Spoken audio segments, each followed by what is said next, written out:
é uma série de valores, é uma série de custos que se tem, que eu acho que a primeira, se não a primeira, a segunda parte mais estratégica para um negócio dar certo, pelo menos na minha opinião, é fazer a parte financeira muito bem feita, ou com um olhar de lupa. Esses dias eu vi uma história de uma empreendedora do agro, assim, que vem de família, e a primeira coisa que o patriarca da família ensinou para todo mundo ali era olhar de lupa, saber olhar a parte contábil, saber olhar a parte financeira do negócio. Para, a partir dali, tu conseguir fazer um mapeamento do resto das outras áreas. Mas a gente tem uma cultura, eu vejo isso, via isso enquanto professor em sala de aula, que era, e acho muito grave, um distanciamento do aluno da matemática.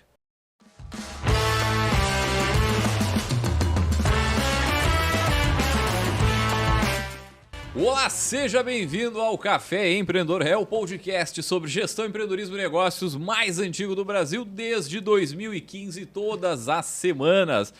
Gurizada, eu sou o Leandro Rodrigues e sempre aqui comigo está a Erika Martins, do @Leituras de Negócios, e o Vinícius Juste, do @VG Resultados. Não está conosco hoje, está o que? Aumentando o PIB do Brasil. Então um grande abraço para o Vinícius aí, não pôde estar nesta gravação aqui. E aqui no Café Empreendedor, a nossa missão é falar a verdade nua e crua sobre criar e gerenciar negócios com temas específicos, com convidados e por aí vai, né? Lembrando que o nosso time de hosts aí é formado por professores e empreendedores com mais de 10 anos de estrada. E para todo esse trabalho, nós falamos em nome de Agência Arcona, marketing de resultado, impulsione o seu negócio com design, tráfego e registro de marcas. Chama no Instagram no @Agência Arcona. Também falamos para a VG Gestão de Resultados, projetos e BPO nas áreas de estratégia, finanças e gestão de pessoas. Acesse o @VG Resultados no Instagram e saiba mais. Lembrando que o café é gravado aqui diretaço do Fábrica de Podcast. Então aproveita para seguir a turma aí no Fábrica.podcast lá no Instagram. Fala, dona Erika Martins, tudo tranquilo na Santa Paz? Bom dia, boa tarde, boa noite para quem nos escuta no seu horário de preferência, na sua plataforma de preferência. Aqui respeitamos muito as preferências. Maravilha, dia maravilha. Seguinte, esta gravação está acontecendo no dia seguinte, é o Dia das Mães. Então, lembrar que postamos um episódio muito especial com uma história de empreendedorismo e maternidade com a dona Tânia, uma empreendedora daqui da cidade de Pelotas, da empresa Zincagem Cromar, e convidar o pessoal a conferir este episódio e enviar novamente um abraço a todas as mamães empreendedoras deste Brasil. E lembrar que aqui no Café a gente tem diversos, nesses quase 10 anos aí, que agora completando no fim desse mês, nós temos aí uma infinidade de programas sobre empreendedorismo, maternidade, o assunto da maternidade, né, permeando aqui o nosso bate-papo de negócio com mulheres que têm negócio, mulheres que gerenciam a equipe. Isso é bacana fazer isso. Tem, cara, lá no nosso site, caféempreendedor.org, tem muito conteúdo. Então, se tu tá nesse momento da vida, quer olhar um pouquinho para isso, vai lá no nosso site, pesquisa que vai te encantar com todo o conteúdo que tem. Very good. Show de bola, pessoal. Hoje lembrando que estamos há 11 dias de completar 10 anos de Café Empreendedor. Então hoje também é o dia 12 de maio. 12 de maio.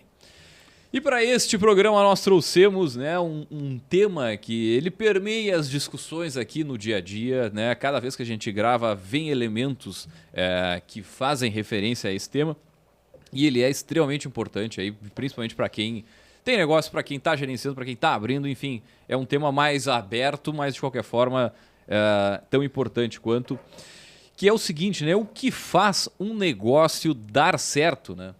Então, a gente vai trazer uma receita de bolo aqui, Erika. Será que o pessoal, uma receita de 10 passos, aí o pessoal bota no seu dia a dia lá e tá tudo certo e só vai. Funciona? Não vai ter receita de bolo. Isso é mais ou menos como perguntar... me disse que tem lá do curso tal, do guru aquele lá, me disse que é só fazer tal e tal coisa e a gente tem sucesso. É como diz aquele ditado. Não. Pausa dramática. Não é bem assim. Vamos ser realistas, né? Seria como se alguém chegasse na frente de um médico e perguntasse o que eu faço para ter saúde. Uhum. É um conceito muito amplo ter saúde, assim como um negócio dar certo também é um conceito muito amplo, né? O que é o negócio que dá certo? É o negócio que nunca vai para o vermelho? É o negócio que expande? É o negócio que dura 20 anos? É o negócio que dura 30 anos? Esse dar certo tem muito mais a ver com o propósito. E aqui eu não estou falando daquele propósito abstrato lá que o pessoal motivacional gosta de falar, né? Tô falando mais da missão empresarial mesmo, do para que aquele negócio foi criado e que objetivos estão congregados em torno dessa iniciativa. Atingir esses objetivos seria o dar certo. Né? O dar certo é aquele negócio que faz aquilo que se propôs a fazer. Né? Então, acho que a gente vamos começar dando essa situada do que a gente fala sobre esse negócio que dá certo. Né? Aí a gente tem que derrubar algumas ideias de que o negócio que dá certo é aquele que cresce, é o que vira multinacional, é o que sai da cidade do interior, porque o negócio que deu errado ficou no interior, é o que passa a ter, sei lá, 200 acionistas. Acho que isso aí depende. Depende se estava lá no plano daquele negócio estar nessa posição. Né? O que dá certo é aquele que atinge aquilo a que se propõe. Né? E aí a gente vai ter um monte de coisa nessa barca. E aí talvez comece num primeiro ponto que é extremamente estratégico, nevrálgico, eu diria assim, e muitas vezes ele é deixado meio de lado, que é o porquê, né? Por que tu abriu aquele negócio? Qual o objetivo? E aí, porra, eu volto e meio cito o Napoleon Hill aqui, e isso me lembra muito ele, assim, aquela coisa pensando na vida, né, enquanto empreendedor e tudo mais, é o objetivo principal bem definido. Mas a gente olhando para o negócio também é isso, tá, cara? Qual é o objetivo desse negócio? Como tu trouxe ali, para que ele se propôs? Qual é a finalidade ali daqui a 2 anos, 5 anos, 10 anos? E muitas vezes a falta de clareza disso te dificulta até mesmo o operacional do dia a dia ali para cumprir esse objetivo aí, né? Então, Vou começar... Não, dá-lhe. Vou começar a ampliar a tua provocação, né? Tu disse que para a gente entender se o negócio deu certo, a gente precisa, né, saber a que ele se destinava, né? O porquê que ele foi criado. O que tu vai avaliar para saber se deu certo? Se tu não sabe, assim, eu quero um negócio que me sustente, tá? Sustentar enquanto dinheiro, enquanto... Né, é uma coisa extremamente vaga. Não, eu quero ser a maior da cidade, tá? E aí? É vago, né? Então, tu ter um pouco mais de clareza disso te permite até entender e ter alguma forma de quantificar se tu tá tendo sucesso, se tu tá atingindo o objetivo ali ou não, né? Exato. Acho que isso responde à ideia do que é o dar certo, né? E aí a gente sugere aqui que o dar certo é atingir aquilo a que ele se propõe. Vou avançar nessa provocação. Acho que uma coisa que a gente tem que pensar sobre o negócio que dá certo é que uma coisa é necessária. Em algum momento, o ideal seria que fosse desde o início, mas a gente sabe que na vida real isso nem sempre é possível, mas que em algum momento, desde a sua criação, ele passe por processos que geralmente são contínuos, eles não são pontuais ou estanques, de profissionalização da gestão. É uma coisa que a gente fala muito aqui. Às vezes começa o negócio porque alguém pegou um fundo de garantia na mão, ou ficou desempregado, ou dominava bem uma arte de produzir ou vender determinada coisa, e em torno disso se criou o negócio. Se a gente for olhar para outra ponta dessa pergunta que a gente está colocando, tá? E olhar para o negócio que não deu certo, e aí o não deu certo aqui a gente vai muito para a ideia do que se dissolveu, do que deixou de existir, né? Ou que ficou pendurado financeiramente, ou que se tornou insustentável, por aí vai. Se a gente botar uma lupa para olhar essas trajetórias, a gente vai ver que em um dado momento precisava ali, sim, de gestão profissionalizada, de alguém que soubesse, de alguém que fosse menos exploratório e mais preparado tecnicamente, e não o irmão do dono, o filho do dono, o amigo do dono, o próprio dono fazendo um monte de papéis ao mesmo tempo, né? E no sentido de que muitas vezes essas pessoas vão para lá por esses vínculos e não propriamente porque elas se capacitaram para tal, né? Por mais que a gente saiba que num país como o nosso, que tem muitos negócios de pequeno porte, profissionalização da gestão nem sempre é a regra ou a realidade. As pessoas vão fazendo com base na experiência, no feeling, no que viram do cliente, no que viram do concorrente, no que um amigo falou, no que o cônjuge falou. Em algum momento essa conta chega. Porque quando tu está indo por essa via, tu está colocando o teu patrimônio, e aqui a gente pode estar falando de R$1.000 ou de, sei lá, 200 milhões, para validar aquilo que tu está acreditando do nada que pode dar certo, né? Como se gestão não fosse técnica. Tu tá falando, pensando várias coisas aqui, né? A primeira é que, pô, o ambiente que a gente tem no Brasil para empreender, ele é desafiador. Não vou fazer comparação com outros, né? Mas, enfim, o nosso, olhando para nós aqui, cara, é extremamente desafiador. Vários pontos que tu colocou aí. A questão de tu ter, colocar o teu patrimônio em risco. E não só o patrimônio que tu colocou no negócio, mas se o negócio vinha a dar tão ruim, e daqui a pouco pode ir no teu patrimônio pessoal. E pode acontecer. Né? E esse, cara, e aí todo o arcabouço ali, da parte de pagamentos de impostos, da parte quando tu vai passar ela, deixar ela legal, deixar ela toda organizadinha, bonitinha, é uma série de valores, é uma série de custos que se tem, que eu acho que a primeira, se não a primeira, a segunda parte mais estratégica para um negócio dar certo, pelo menos na minha opinião, é fazer a parte financeira muito bem feita, ou com um olhar de lupa. Esses dias eu vi uma história de uma empreendedora do agro, assim, que vem de família, e a primeira coisa que o patriarca da família ensinou para todo mundo ali era olhar de lupa, saber olhar a parte contábil, saber olhar a parte financeira do negócio. Para, a partir dali, tu conseguir fazer um mapeamento do resto das outras áreas. Mas a gente tem uma cultura, eu vejo isso, via isso enquanto professor em sala de aula, que e acho muito grave, um distanciamento do aluno da matemática. E do raciocínio quantitativo em geral, né? Não, e naturalmente um distanciamento da parte da matemática financeira que a gente tinha na graduação, de estatística e outras cadeiras. A estatística, por exemplo, é aquela cadeira que o pessoal tinha, abominava, assim, fugia, rodava e tal. Normal do jogo, mas assim, isso tem um reflexo no negócio. Quando tu abre, quando tu tem um gestor, muitas vezes até mesmo contratado, cara, o olhar, muitas vezes, sobre a parte financeira, ele é pobre. E aí, tu tem daqui a pouco uma parte... isso é muito comum, a gente já ouviu várias vezes aqui dentro, né? Tu vende pra caramba, tu tem um faturamento alto, mas a lucratividade é ruim, ou até mesmo tu não tem lucratividade tendo um negócio com uma vida, assim, com produzindo um negócio que está vendendo, né? Então, acho que, assim, primeiro ponto é ter isso, assim, é saber olhar e cuidar muito bem da parte financeira. Acho que esse é o segredo para qualquer... um dos segredos, né?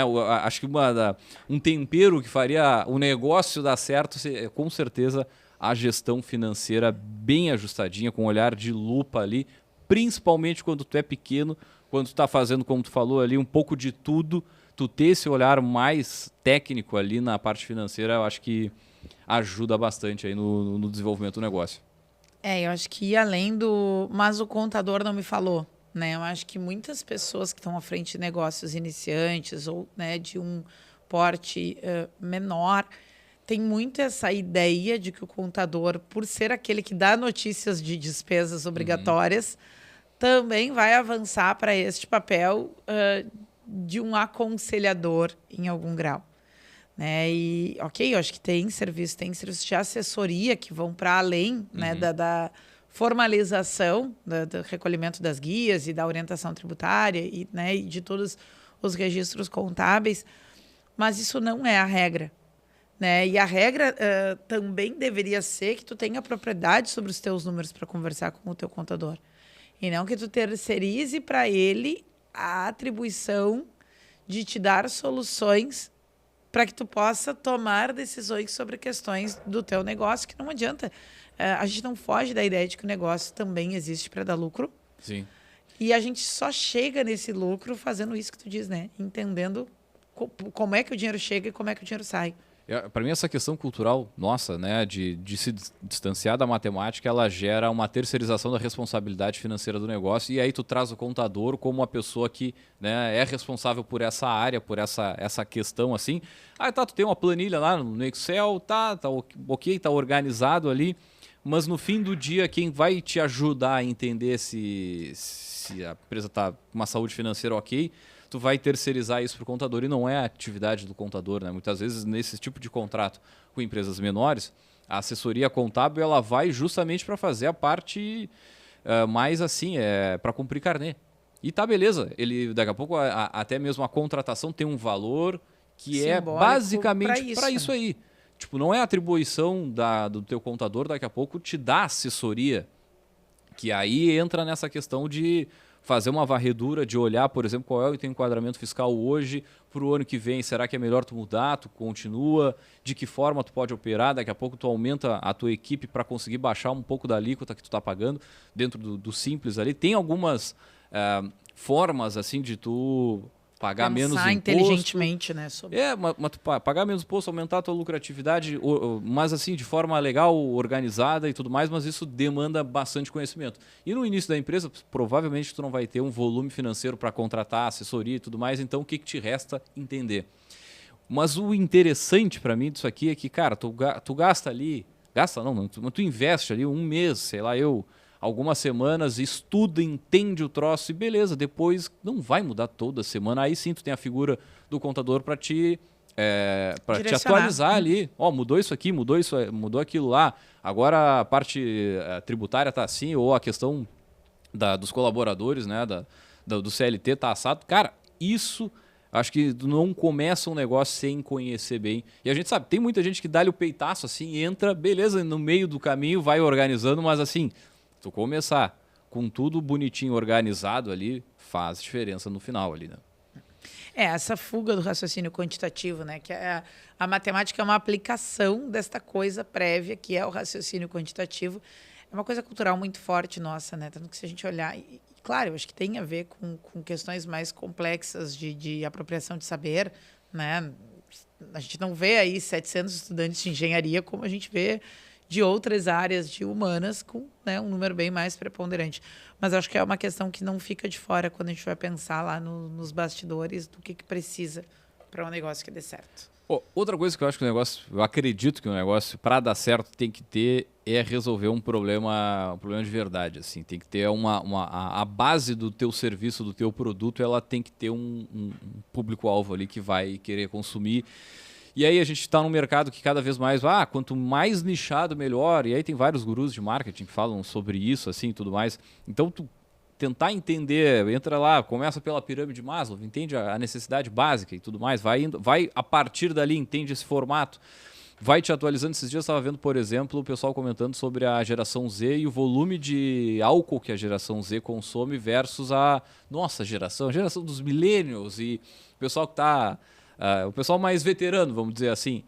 Cara, é ridículo o volume de álcool que essa turma jovem bebe comparado com a nossa turma, por exemplo. Agora, isso significa que vão deixar de beber, será? Mas tu entende que ali, por exemplo, tá te dando uma informação que tu pode usar ela para fazer algum negócio, por exemplo. E aí eu vejo vários cafés em São Paulo, aí, hoje nas principais capitais, assim, com festas, né? Não sei se é bem esse o nome, mas a festa da turma da geração Z. É o rolê que é de manhã e que é com um cafezinho e que tem lá a música dançante, né? Mas o que eu quero dizer... Eu não tô, parece que o cara tá debochando aqui, né? Mas o interessante disso é que te gera informação. Por que daqui a pouco tu não vai ser o cara, ou a empresa, ou a mulher que vai entregar essa solução? Na nossa região aqui, pelo menos eu não conheço nenhuma empresa que se proponha a ter isso. Mas aqui a gente já tem a geração em cima das corridas, os grupos de corrida, o beach tênis. Cara, a gente já tem tudo aqui, a gente está no interior. A gente não está numa grande capital. Então já tem tudo isso. Quer dizer, então, cara, analisar o mercado, tentar entregar, buscar algo que realmente se tenha consumidores para isso, aí acho que é um ponto chave assim, e tentar avaliar. Será que o teu negócio não está em declínio? Se eu falo assim da bebida, será que o negócio de bebida hoje ele não vai ser um negócio do declínio de amanhã? Daqui a 5 anos? Tu imobilizou 1 milhão lá, 500 mil reais para fazer uma determinada estrutura, ou para produzir, ou para vender. Cara, daqui a 2, 3 anos esse mercado pode mudar. Então, esse tipo de análise, pelo menos assim, para mim, enquanto também profissional de marketing, né? E marketing não é só rede social, é análise de mercado, enfim, é uma série de outros fatores. Acho que é importante buscar entender, avaliar para efetivamente fazer com que o negócio dê certo. Só o negócio só vai dar certo se tiver para quem vender, né? Então, partimos daí. Vou botar mais um tempero aqui na nossa conversa. Me parece que uma coisa, pelo menos de todos os negócios que já sentaram aqui na mesa com a gente, que era muito presente nos negócios que deram certo, era a gente conseguir identificar que, em algum grau, pessoa física e pessoa jurídica estavam separadas. Uhum. Né? Separar pessoa física de pessoa jurídica. Isso vai muito além do clássico não usar tudo do mesmo caixa, né? Tá falando da parte financeira. Na Não. verdade, não. É que me parece que a parte financeira é um lugar onde manifesta muito isso. É uma das horas da verdade se o negócio está separado ou misturado, né? Quem é que paga a conta de luz da casa do dono? Vocês passam por dentro da empresa, tá misturado. Se ele ganha para labore e dentro do quem faz o caixa lá da empresa nem aparece a equatorial da casa do dono, tá, tem uma coisa que já está mais ordenadinha aqui. Mas isso são manifestações de uma coisa que tem que estar decidida prévia.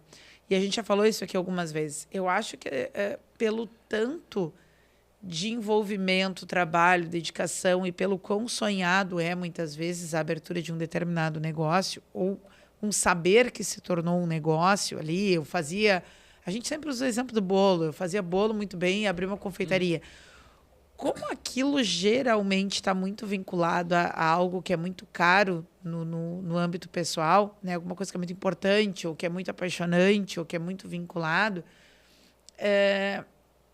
fica misturado no sentido de que vai ter gente que se refere à empresa como filho também. Eu tinha meus 2 filhos e a empresa. E uma série de outras coisas. Por exemplo, como que eu vou vender esta coisa que foi do meu pai, da minha avó? Eu acho que esse dia a dia, onde não está separado, né, onde vai se manifestar também na questão das férias. Eu não posso sair daqui, porque se eu sair daqui, isso aqui não anda. Então, são manifestações de uma coisa que lá bem íntima e privada daquela pessoa que detém a propriedade daquilo ali. O quanto ela consegue enxergar, bom, a minha confeitaria tem que funcionar sozinha, tem que ser seu nome, vai ter gente que vai ter acesso às minhas receitas, eu vou entregar um bolo que não fui eu que fiz, embora seja eu a boleira, digamos assim. Eu acho que essa coisa de saber que a partir do momento que eu andei para a abertura de um negócio, aquilo ali tem uma vida própria, aquilo é orgânico, aquilo funciona com muita coisa para além do que eu posso prever e controlar, e muitas vezes não vai poder ter a minha cara, vai ter que ter a cara daquela realidade. O que tu está dizendo basicamente é a personificação do negócio na figura do empreendedor. Muitas vezes assim, o pessoal enxerga a empresa como quase uma associação do próprio CPF que abriu aquele negócio ali. É que dependendo da via que a gente está olhando isso, vamos lá, empresas criadas por pessoas que já tinham lá suas marcas pessoais fortalecidas.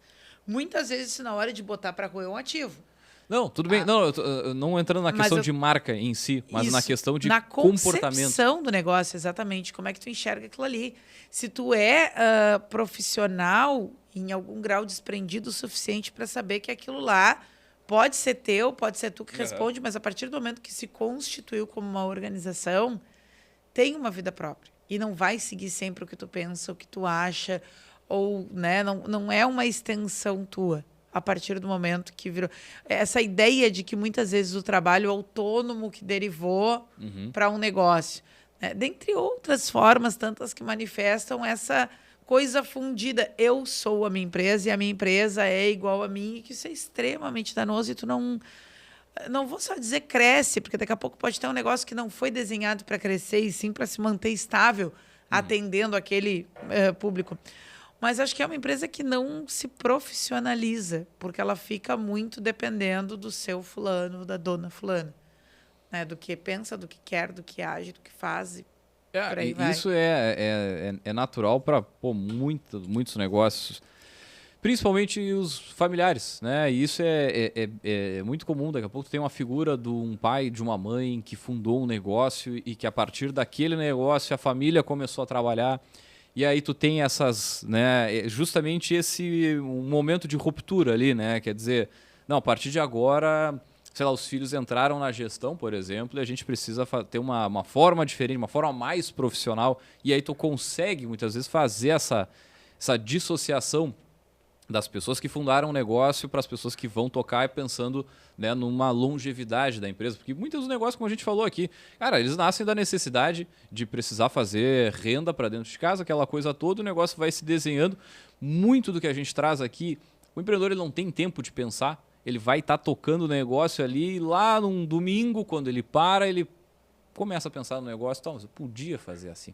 Mas aí chega na segunda-feira, ele já está até Tomado pela rotina, né? Então, cara, é algo complicado assim de tu fazer isso se tu não for provocado.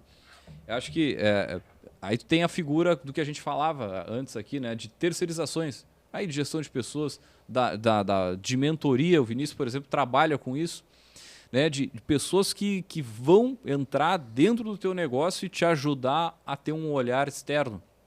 E muitas vezes tu tá tão dentro ali da operação que, cara, tu não enxerga as coisas que estão acontecendo, os problemas que tu mesmo tá gerando pro teu próprio negócio. É meio louco dizer isso, mas, cara, dono de empresa que não tá assim nesse nível, a gente tá falando de profissionalismo, ele leva também problema, ele cria problema dentro do negócio, né? Então, acho que é legal a gente pensar nisso, né? Não precisa sair amanhã tacando-lhe, né, novas regras assim e tal, mas levar isso em consideração, pensar e buscar, a partir disso aí, né, profissionalizar um pouco mais.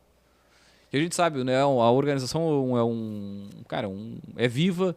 No dia a dia a gente sofre aí com política, com até o clima. E aí daqui a pouco sai um colaborador, entra outro, tu já fica refém daquilo tudo que tu vinha fazendo. Porque vamos lá, no dia a dia, na prática mesmo, tu tá lá bem tranquilo, tem a equipe 10 colaboradores, aí um ou dois resolvem sair, né, de férias mesmo, ou até trocou de empresa e tal. Cara, tu precisa olhar de novo, daqui a pouco voltar mais pro operacional, colocar o teu tempero, porque é inerente à tua forma de fazer gestão, e é para daqui a pouco, daqui a 2, 3 meses, tu olhar para tu, não, vou tentar tirar esse elemento que eu trago para dentro da empresa, né? Cara, é difícil. É por isso que a gente fala assim, a gente fala, né, de empreendedor, de empreender sem glamour, assim, sem romantizar o negócio, né? Porque é porrada. É difícil porque, não só porque muitas pessoas vão lá na hora e dizem assim, pois é, muito bonito tudo isso, mas se der errado, quem vai responder financeiramente sou eu, então quem decide sou eu. Não, e não só financeiramente, né? Com a própria reputação do negócio. Porque, pô, boa parte eu não vou ter o dado agora na mente, mas boa parte das empresas do Brasil são de serviços. Cara, nada te queima mais do que um serviço mal executado.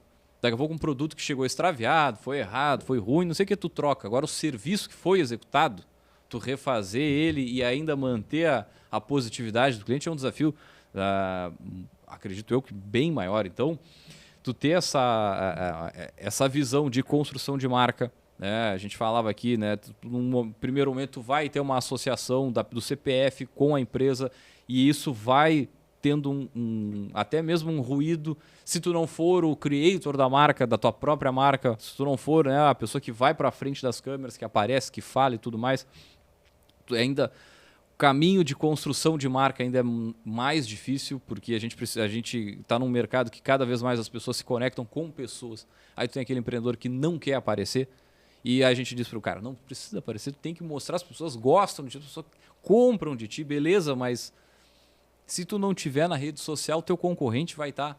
E vai estar fazendo aquilo que tu deveria estar fazendo e vai levar, muitas vezes, a venda que tu podia estar fazendo. Então, essa criação, para mim, também, essa construção de marca, que é um pouco do desdobramento que tu vinha falando ali, da união de CPF, né, na criação do negócio, para mim é outra parte da receita do bolo. Ter um olhar também de longo prazo para construir a marca, para construir a reputação. E aí a gente tem, N exemplos que também passaram aqui na mesa do café, onde quando a empresa teve algum determinado problema, seja ele de gestão, de entrega, seja lá qual for, a reputação da empresa, aquilo que ela carrega há 1 ano, sei lá, 10 anos, protege ela. A reputação protege daqui a pouco em um determinado problema. Até a gente tem um programa sobre gestão de crise, né? Então, cara, a construção de reputação ao longo do tempo, ela também, acredito que seja um ponto forte assim para tu te manter no mercado. E a gente, cara, vive num mundo que qualquer coisa que tu faça de errado no teu negócio, vai chegar um Joãozinho ali, pegar o celular, gravar um vídeo e te detonar nas redes sociais. Então, tu ter uma construção de marca forte vai te blindar de situações dessa que podem acontecer e muitas vezes não tá nem na tua no que tu pode ou que tu não pode fazer, né? Exatamente. Nessa linha, e saindo um pouco dessa linha no sentido de separar, né, a pessoa e a empresa, eu acho que uma das coisas que faz um negócio dar certo, dentro dessa perspectiva que a gente está falando aqui, seria a possibilidade de que esse negócio faça sentido para todos que se envolvam com ele. Uhum. Né? Faça sentido para trabalhar lá, para construir uma carreira, faça sentido para um fornecedor, né? Enfim, atender, né, o teu pedido, enfim, e daqui a pouco até te envolver com outras questões que desdobram de compra, armazenamento, descarte, por aí vai. Fazer sentido para o cliente, que é quem vai validar se efetivamente aquele negócio, né, atende a sua questão, como tu falava antes. E, claro, cabe um monte de coisa nessa ideia de fazer sentido. Mas acho que isso é uma métrica muito importante. Não uma métrica para transformar em indicadores, né? Porque fazer sentido é difícil de a gente tangibilizar. Mas acho que tem a ver com atender expectativas, né? E o que as pessoas esperam indo trabalhar lá, o que as pessoas esperam quando vão comprar o teu produto, o teu serviço, enfim, o que for, né? O que o teu fornecedor espera numa negociação contigo quando está tentando te vender alguma coisa. Eu acho que isso é uma coisa bem mais abstrata, mas que também está na gênese, no centro dessa discussão, quando a gente olha para o que faz um negócio perdurar ou não. Né? Pois é, tu tá falando, tô pensando aqui várias coisas. Tá com uma cara de tela azul, eu tô até meio nervosa. É que é de manhã, segunda-feira de manhã que a gente tá gravando aqui, né? Pra arrancar a semana por escolha já. Nossa. Exatamente. Por escolha nossa. Mas tem alguns pontos que tu traz aí que me chamam a atenção, assim, porque, vamos lá, tu tá trazendo um pouco de questão de cultura de Também. negócio. Uhum. Quando tu falou nisso, eu fiquei pensando, cara, muitas vezes a gente, enquanto vendedor, enquanto uma empresa que vende algo, serviço, produto, tudo mais, tu também escolhe o teu cliente. Eu gosto de dizer isso porque a gente trabalha tem uma agência de marketing, a gente tem venda recorrente, né? Então, todo mês, o mesmo cliente tá com a gente, assim, a gente tem um tempo de vida do cliente conosco extremamente alto, assim, e não é um trabalho que dura 1 ano, 2, ele dura normalmente 4, 5, 6 anos, né? O nosso cliente costuma ficar esse tempo dentro da agência, assim. E por que eu estou trazendo isso, né? Por que a gente escolhe? Porque não faz sentido para nós atender ou se relacionar ou ter como um cliente uma empresa que não está dentro do que a gente entende de certo, de cultura, de objetivo. Então é difícil tu, em alguns momentos, enquanto gestor, enquanto dono de um negócio, dizer não para um contrato, por exemplo. Uhum. E esse posicionamento ele pode fazer a tua empresa subir ou pode fazer a tua empresa descer, né? Não vou ser hipócrita aqui, a gente já vendeu. No início da empresa a gente tinha 1 cliente, 2 clientes. Cara, vendia pacote a 500 pila né, e faceiro da vida, porque tem que no fim do mês correr para pagar o aluguel. Beleza, show de bola. Mas a visão de longo prazo, o posicionamento, ele te permite ter um trabalho mais estratégico para onde tu quer isso. E voltando lá no primeiro ponto que a gente trouxe, tu tendo isso bem estruturado, né, tu te leva para lá. Só que esse objetivo vai te ajudando a criar a cultura do negócio. Por exemplo, lá a gente tem alguns pontos. Quer dizer, a gente tem uma máxima que é fazer mais que o combinado. Beleza, a gente entrega mais do que é contratado para fazer. Isso é notório, a gente vende isso, a gente entrega isso para o cliente, demonstra. Mas, de qualquer forma, o cliente quando entra, né, a gente já sai, digamos assim, desligou o cliente pelo fato de não concordar com uma forma das coisas acontecerem dentro da própria empresa. Tipo, cara, não faz sentido a gente... Parece que estava assim, disseminando uma praga para dentro da minha própria empresa. Não sei se faz sentido isso para ti. Uhum. Mas a gente tinha essa impressão, cara, vamos optar por sair. E a gente pode fazer isso, né? Eu acho que tanto clientes quanto colaboradores, né? Acho que foi esse o tempo de trocas estritamente mercantilistas. Exatamente. Né? Ou pelo preço, ou pela operação comercial em si. A gente fala isso muito também em gestão de pessoas. As pessoas escolhem as empresas onde elas vão trabalhar, mesmo em mercados de escassez de oportunidade. Porque hoje em dia a questão do acesso à informação ela não é mais um problema. Sim. Então, as pessoas vão para este movimento de procurar coisas. Daqui a pouco, naquele momento é só essa opção que eu tenho como cliente ou como colaborador, mas isso dificilmente vai perdurar por muito tempo em um determinado cenário. Mas isso eu falei da questão de cultura porque tu trouxe isso, né, de uma outra forma, dizendo, cara, como é que eu vou fazer como é que tu disse? Tipo, para escolher o lugar, né? Tem que fazer sentido para a pessoa. E se tu não trabalhar isso, né, nessa questão de cultura mesmo, tu não vai conseguir entregar sentido para os colaboradores. E aí, hoje, pelo menos assim, ó, no mercado que a gente atua, tu não tem como não ter isso muito bem trabalhado com a turma, assim, com a nossa equipe, para fazer com que eles se sintam à vontade, que eles queiram continuar, que eles queiram trazer gente. E esse trabalho é interessante que ele vai repercutindo em outros pontos, né? A gente está falando só de gestão de pessoas, de retenção de talento, a gente está falando de uma política que ela te permite ter uma entrega mais sólida, uma entrega mais confiável, né? Do ponto de vista da criação e tudo mais. Por outro lado, a gente tem colaboradores que vendem a empresa, que querem que os amigos, que pessoas que conheçam, venham trabalhar também com a gente, né? Então, e aí eu não estou falando de horário, eu não estou falando de salário, eu não estou falando de benefícios, como diz o Vinícius, o RU na gestão, né? Estou falando de o que eu entendo seja o básico, que é a cultura do negócio. Cara, a gente buscar preservar isso também se caminha para um olhar de longo prazo. E, de novo, eu sei que no início é difícil, daqui a pouco no início tu abraça o que tiver que abraçar, porque, né?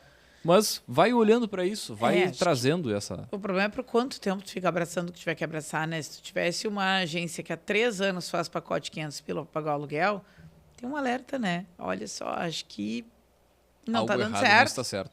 Não foi para isso que eu criei esse negócio. Não foi para ficar, né, entre aspas, matando cachorro a grito. Sim, sim. Né, para fechar as contas no final do mês, né? Esse é um ponto, assim, que a gente volta lá para o início da conversa, né?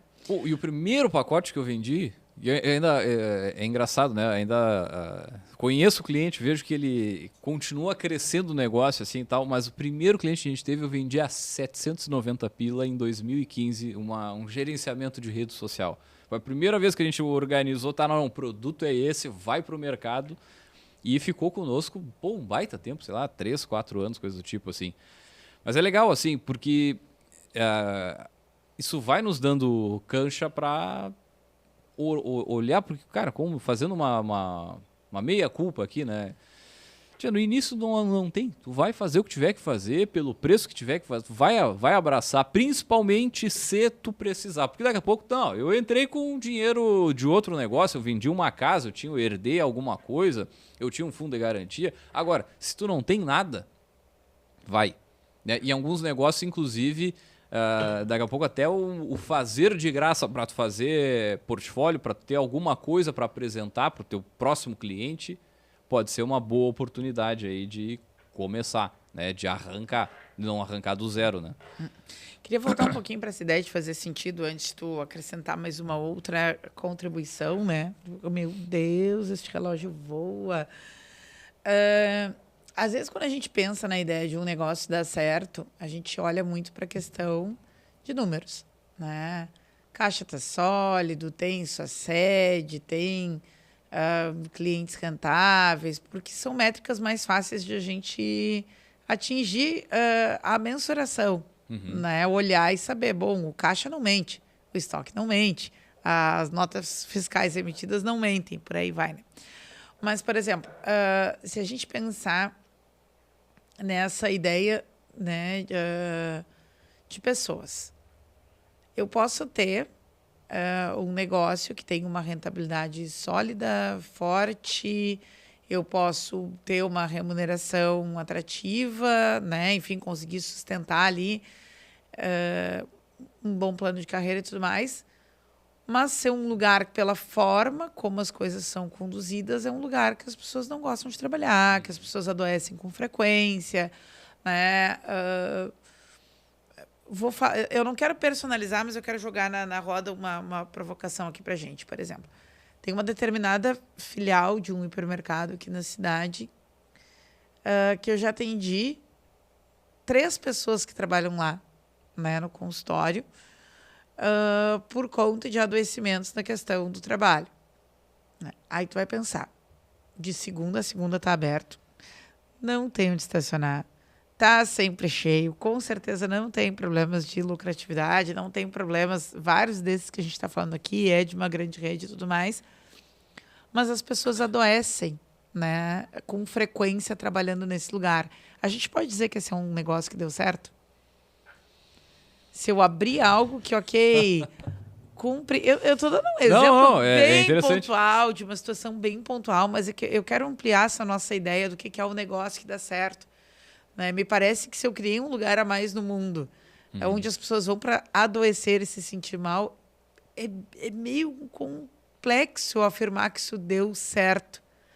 Né? Eu acho que a gente tem que olhar bem para o que a gente avalia para poder responder se deu certo ou não.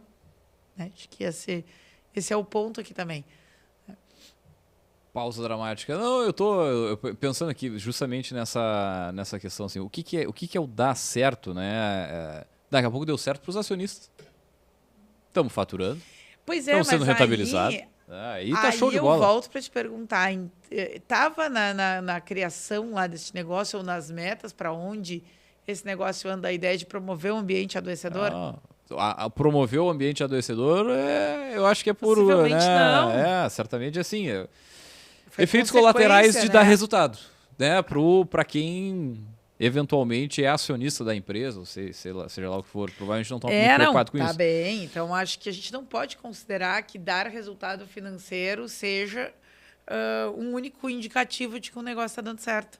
Deu certo. Ou está dando certo. Não, exatamente. Também tem essa questão, né? Se o dar certo é uma coisa que se sustenta ao longo da vida. Né? Acho que o dar certo é uma resposta a alguns cortes temporais, né?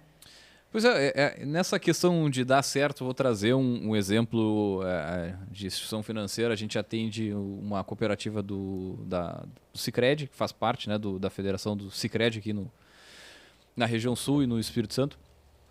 E aí, o sistema Sicredi, né, ele não é o maior sistema em termos de volume de associados, né, o que a gente diria de outro banco seria o cliente e tal. Mas é interessante...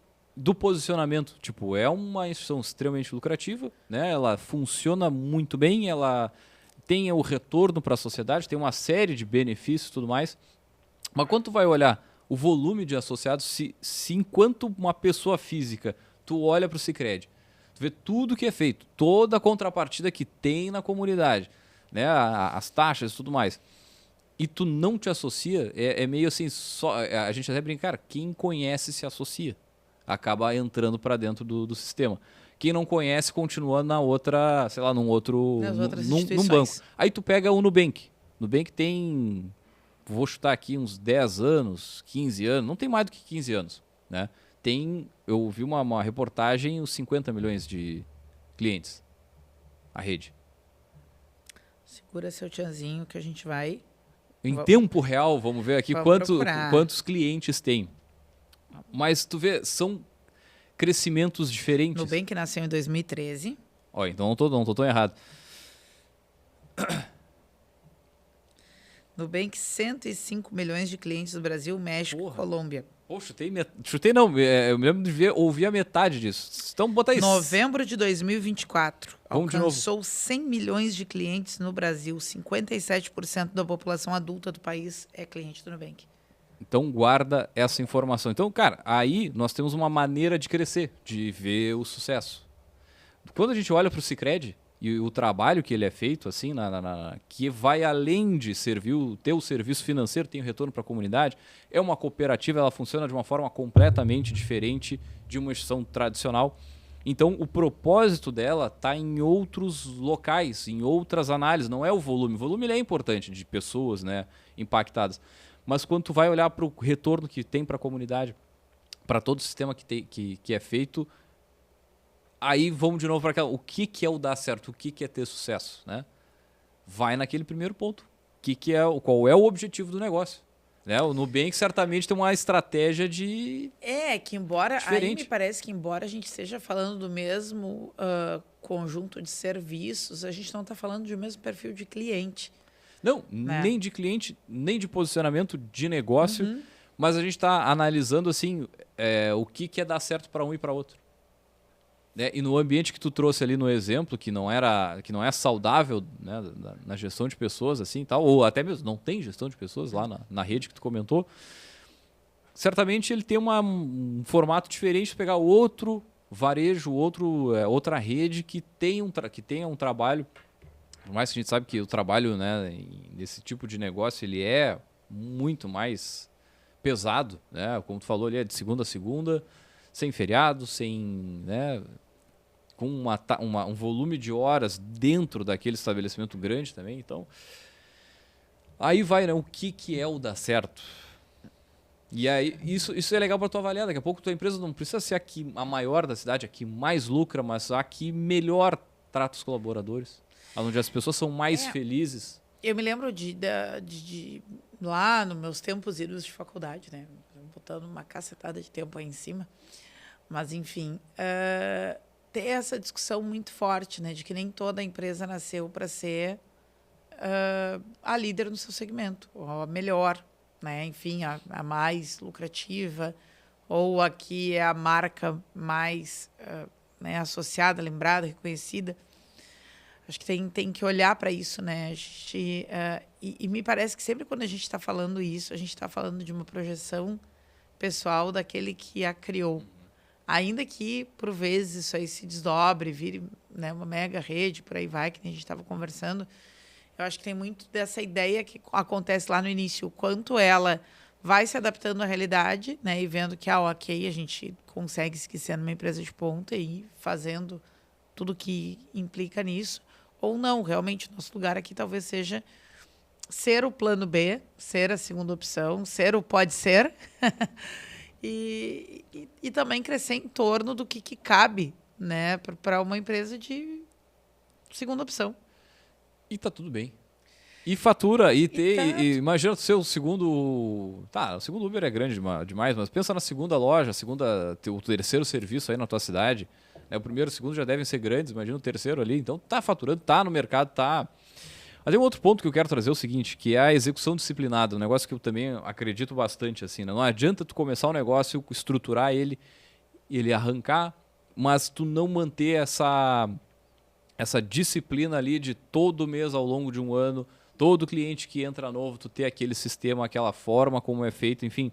Tu trabalhar, tu ter sazonalidades, vamos dizer assim, de serviço, de entrega, de posicionamento diferente, eu acho que isso é algo que o mercado não vê bem e acaba daqui a pouco comprando uma vez só, indo uma vez só. Então tu ter essa disciplina da execução bem feita ali, toda semana, todo dia, independente do serviço, do produto, é algo que faz a diferença, né? Então... Várias pessoas que sentam aqui falam sobre isso, né? O básico bem feito, o básico funciona, muita gente abre mão de fazer o básico.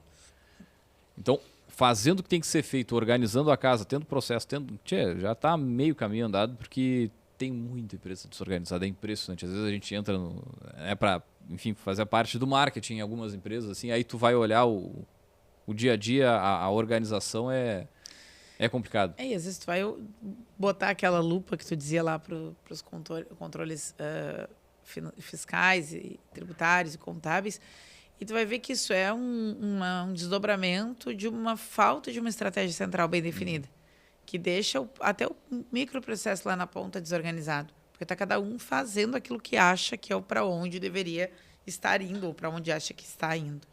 Tinha um outro ponto. Acho que, de repente, para a gente ir se encaminhando aqui, que é rede de apoio e ter boas conexões, né? Quando a gente fala em rede de apoio, as pessoas para tu conversar, outros empreendedores, pessoas que já tenham, ainda melhor, pessoas que têm um negócio há mais tempo, ou ainda assessorias, seja lá o que for, que tu tiver condições também de trazer para dentro do teu dia a dia, ou na parceria, ou dentro, trabalhando na empresa mesmo, mas ter uma rede de apoio, eu acho que é outro ponto aí que muitas vezes tu conversar com uma pessoa sobre um problema que tu tem na tua empresa ou como vocês fazem alguma determinada atividade, muitas vezes permite que se aprenda com quem tu tá trocando ali, né? E aí a gente atende uma associação que é de empresas, né? A gente atende a Associação Brasileira do Mercado Imobiliário, então tem ali mais de 60 imobiliárias aí das mais fortes do país, o poder que se tem de benchmarking, de conexão, de networking, cara, ele é assustador. Muitas vezes tu vê uma empresa que começa a interagir ali, entende alguma coisa aqui de processo, traz alguma coisa, alguma inovação para a sua área comercial, para o seu atendimento, seu pré-atendimento, seja lá o que for. Cara, daqui a pouco essa empresa já está assim, voando alto, sabe? Então, às vezes é uma conversa, é outra. Então, utilize a tua rede de relacionamento aí, as tuas conexões. Se tu não tem, vai atrás delas. E uma coisa que eu sempre falo, cara, as pessoas, principalmente os empreendedores e empreendedoras, são pessoas abertas a conversar sobre negócios. Então, vai, bota lá tuas dúvidas, bota lá tua dor. Certamente tu vai ter coisa bem legal para ouvir aí. Também é importante saber filtrar, né? O que é legal mesmo e o que daqui a pouco é meio furada, né? Uhum. Tem que ter esse feeling, senão... Acho que sim, se organizar em rede, né? Ainda que seja de forma individual, né? Ou ainda... Bom, eu estou posicionado em um determinado segmento que existe essa abertura para rede, né? Porque, enfim, de novo o que eu falei há pouco, né? Se o acesso à informação não é um problema... A gente venceu a primeira barreira, mas tem a segunda, que é o que eu faço com esse monte de informação que eu tenho. Isso também tem a ver com os mercados, isso também tem a ver com escolhas estratégicas no dia a dia e por aí vai, né? Tem uma outra questão aqui que eu fui na minha cola aqui, que é a capacidade de se adaptar. Cara, a gente está num mercado cada vez mais que muda rápido, porque a sociedade muda, o comportamento de consumo muda. Então, ter essa possibilidade de tu te adaptar rápido à mudança, ao cenário que se apresenta ali, também é uma característica forte para tu ter um negócio que tenha sucesso. Porque, vamos lá, todo dia muda, todo dia tem uma nova alteração aí, tu pode ver agora essa questão aí do Trump, os tarifaços dele, toda essa... Cara, mexe na política global de consumo, vai respingar alguma coisa no teu negócio. Daqui a pouco pode te aumentar um insumo, pode te aumentar algum serviço, enfim. Então, analisar isso, conhecer isso, também é outro ponto que eu acho relevante aí, ter essa capacidade de se adaptar rápido. E aí, se a gente voltar lá no tempo, né, pensar na matriz SWOT, ainda fazem matriz SWOT? Fazem matriz SWOT. Matriz SWOT é importante. Ou a FOFA no português, né, força, oportunidades, fraquezas e ameaças, tentar entender as fraquezas e as ameaças do teu negócio para tu te adaptar rápido ali. E o rápido que a gente fala, né, também, pessoal, não é assim, não é de um dia para o outro, da semana para outra. Rápido daqui a pouco pode levar 6 meses para tu te adaptar a uma nova realidade aí. Não, e o adaptar não é colar na dancinha do TikTok vigente, não é ver a trend lá do empreendedor de palco e já... Não, agora é tudo, sei lá, inteligência artificial. Nada do que a gente vinha, tá tudo errado. Não é isso. Mas é ir adaptando, é ir entendendo. Eu vi também de uma palestrante agora sobre o agro. A gente fui num seminário do agronegócio promovido pelo Sicredi. Bem legal assim o evento. E uma das palestrantes trouxe o seguinte: lá na nossa gestão agropecuária, a gente tem uma meta, né, de todo ano fazer um pouquinho de inovação.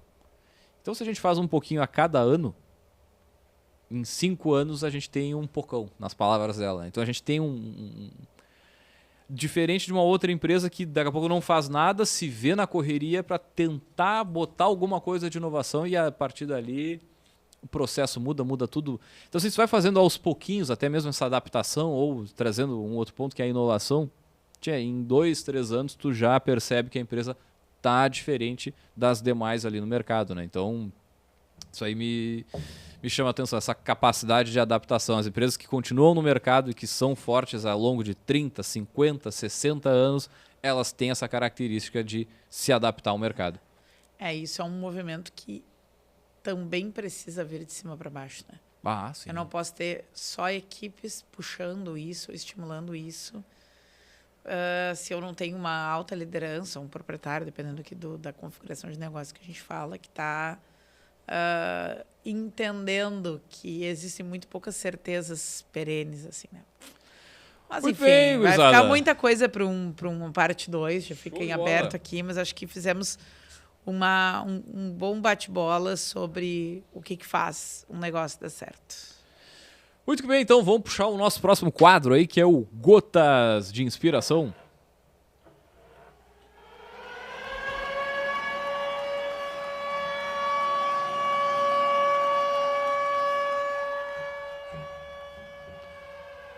Um aumento salarial te faz feliz uma vez por ano. Uma cultura saudável te mantém todos os dias. Pô, essa aí eu... Isso aqui era pro Vinícius trazer, né? Ah, é. Um grande abraço pro Vinícius Pra aí que mostrar que fala lembramos de ti, Vinícius. sobre cultura, sobre salário, sobre carreira, né? Então vamos lá de novo, um aumento salarial te faz feliz uma vez por ano, mas uma cultura saudável te mantém todos os dias. E é isso que eu estava falando antes também ali, né? Pô, a cultura do negócio te adoece se daqui a pouco ela é ruim, né? Pode estar ganhando bem e ao mesmo tempo doente. E, pô, já ouvi também várias vezes essa... Pô, prefiro ganhar menos, mas trabalhar num lugar legal, num lugar, né, mais acolhedor, mais humano. E acho que quem chega nesta fala é porque viu falecer, viu cair por terra uma coisa que não deveria ser contraditória, né? Ou eu ganho bem ou eu trabalho bem. Uhum. Né? E acho que tem lugares adoecedores que levam a pessoa a ter que pensar ou eu ganho bem ou eu trabalho bem. Pessoal, vamos para a nossa estante de hoje, né? Falando sobre empresas que dão certo. Eu escolhi aqui uma obra sobre uma empresa criada por uma pessoa que nasceu em 1821 e até hoje, né, os produtos dessa empresa são não só objeto de desejo, como, né, de prestígio, de uma série de coisas aí inerentes aos artigos de luxo, né? Então a gente tem aqui o livro intitulado Louis Vuitton, uma saga, escrito pela Stephanie Bonvicini. Ela é uma jornalista que foi atrás de pesquisas documentais, depoimentos e tudo mais, para recriar a história de vida do Louis Vuitton e da marca, né? Como é que ele, bem nesse processo que a gente dizia, o homem que dá nome à marca, né? Isso começa lá em 1821, né? Quando ele nasceu. Tem uma curiosidade super engraçada aqui no início, né? Antes dele, a mãe dele teve um filho e ele teve uma doença, não vou me lembrar exatamente o que é, mas enfim, teve uma condição de saúde adversa e faleceu com 1 ano. E ele se chamava Louis. E aí, quando ele nasce de novo, botam nele o nome do que tinha falecido, né? Não recriaram nenhum novo nome e tudo mais. E tem um simbólico em torno da história com esse nome, Louis, que depois vira Louise, numa outra criança na família, por aí vai, enfim. E aí ele começa a demonstrar umas habilidades com madeira. Aos 14 anos ele foge de casa, ele fica por 2 anos viajando a pé. Ô, louco, seu! Né, para chegar em Paris e tentar a vida lá. E de lá ele começa a fazer malas, baús, uma série de coisas que evoluem para o que vira todos os artigos de luxo. E interessante, não tem descontinuidade, né? A gente está, de novo, falando de uma pessoa que nasceu em 1812. E aí vai ter aqui nesse livro as gerações, né, dele, e como que a empresa ficou, né, enfim, no meio da família, e questões sobre sucessão, questões sobre como é que tu cria um artigo que vai parar num mercado de luxo. Acho que só entender e pensar sobre isso, por mim, já vale a leitura, né? Muito além do fato de que a gente está falando de um objeto de consumo bastante desejado para uma boa parcela da sociedade, que é lá a sua malinha, a sua bolsinha, enfim, por aí vai. Então, podemos dizer que a empresa tem sucesso ou não? Teve ou tem?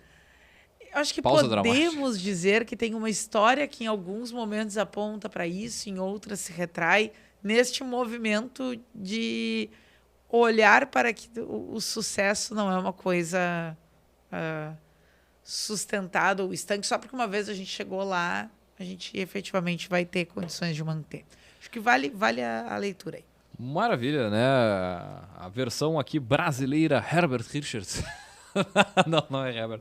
Mas é da LIPM de 2023. Tirinho não é curto. Não é curto. Não é ele curto. É um livro denso. Ele é uma história contada, né? A jornalista se debruça sobre os relatos e vai montando uma linha do tempo, né? Desde quando ele nasce até os dias atuais e colocando a empresa, a história, a família, toda amarrada aí. Mas é uma leitura super interessante. 360 páginas, sem figurinhas. A gente brinca aqui, 200 anos de história, né? 200 anos de história, tem que ter página para contar isso aí, né? A gente brinca aqui, mas baita dica de leitura aqui também da Livraria... Aliás, não. Esse aqui é da IPM, né? A original é que é da Liberated Artemis, né? Que é lá de 2004.